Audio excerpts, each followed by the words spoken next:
BNP চেয়ারপারসনের উপদেষ্টা কাউন্সিলের সদস্য ও দলের স্থায়ী কমিটির সদস্য শাহিদা রফিক আজ রোববার সকাল 7:30টায় ধানমন্ডির ইবনে সিনা হাসপাতালে চিকিৎসাধীন অবস্থায় শেষ নিঃশ্বাস ত্যাগ করেছেন। মৃত্যুকালে তার বয়স ছিল ৭৭ বছর। শাহিদা রফিক বিএনপির প্রতিষ্ঠাকালীন সদস্য ছিলেন এবং দলের বিভিন্ন গুরুত্বপূর্ণ পদে দায়িত্ব পালন করেছেন। তার মৃত্যুতে বিএনপি পরিবারের শোকের ছায়া নেমে এসেছে।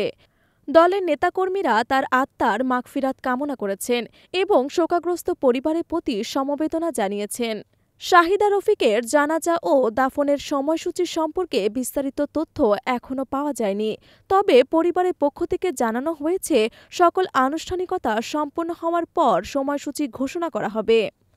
শাহিদা রফিকের মৃত্যুতে দেশের রাজনৈতিক অঙ্গনে একটি শূন্যতা সৃষ্টি হয়েছে। তার অবদান স্মরণীয় হয়ে থাকবে।